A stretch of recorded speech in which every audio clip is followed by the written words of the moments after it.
What is up, Retromaniacs? My name is Mike. His name is EP. His name is Joe. And we are here to not give you one, to not give you two, but we're going to give you three more cards you need for your retro PC. Three-ish. Okay, we might be bending the rules a little bit, unbeknownst to each other this week, but I was going to say EP always likes to bend the rules a little bit.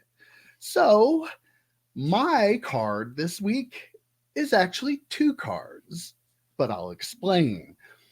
My cards are the 1993 Skybox The Simpsons promo cards, B1, Homer on the Couch, and C1, Go, with Marge, Maggie, Lisa, and Bart.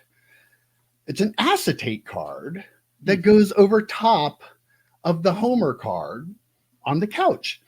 So you have Homer laying on the couch, and he's got everybody else in the family on an acetate card sitting on top of him. The promo cards go together to make one card. So I say it's illegal. I used to have these because I sold comic books in my shop back in the day. I used to get all kind of cool promo cards sent every month.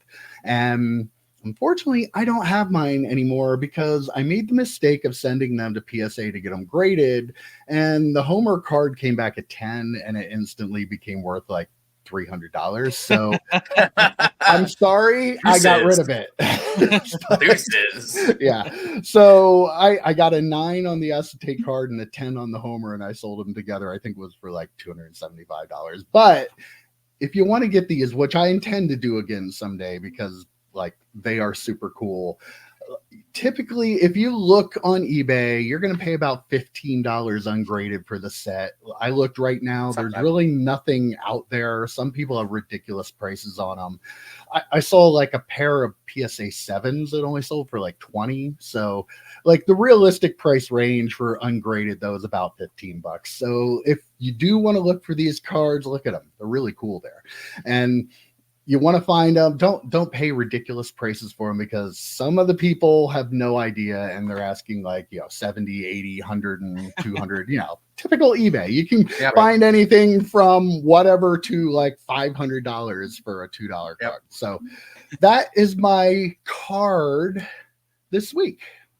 That 9 on the acetate card was a great grade because acetate cards are really tough to grade. So you have to think they were both in pristine condition to pull it. And they were promos too. And the promos that came, if you remember, the comic book ordering book, they used to give you a big envelope, and all the promo cards were thrown in the envelope. It's not like they were in holders or they weren't even in a soft sleeve. They just had probably a 5x7 envelope that all the promotional cards were just thrown into. So yeah, it was pretty good grades when I got those. I'm very happy with those. I feel like you're barely bending the rules even because I feel like those two cards kind of need to be together. Have both. I think it's not, you can't say one without the other. So I feel I'll let it pass because you don't bend the rules very often, but I mean it's barely bending the rules. I'm a rule follower. Yes, I really am. Yeah. All righty, P, what do you have for us this week? All right, I have one of my favorite sets of all time, 1996 Pinnacle Denny's holograms. This is the Frank Thomas. I don't think I'm going to be able to get the hologram to work necessarily, but this is the action replay version. You can see there, you can barely see it. He's swinging the bat and the hologram. You can get this for $1, but the reason why I'm breaking the rules is this set also has insert cards. This is a Jeff Bagwell. I can kind of see the Grand Slam. See that one, yeah. But that one's got Grand Slam in it. So they're insert cards, and I saw somebody say, "Oh, they're all inserts on an eBay listing." They're not, because they come in a pack, one little card in a pack, and it's one of those moments again. Looking back at the '90s, this such a '90s thing. But I guess from what I hear, McDonald's is putting cards in some of their Happy Meals right now. So anyhow, breaking news. That's fantastic. I love that food stuff. And the Denny's holograms, people used to flock to Denny's of all places. Denny's back in the day. No offense, Joe, but people used to pile in to get those cards. How cool. Wait, what year were those, EP? 1996, and you can get these for $1 or $2 shipped from eBay. They're $1 on ComC, but then you got to pay $1.50 to get them shipped. So that's pretty much the same thing. About $2 is what you're going to pay roughly.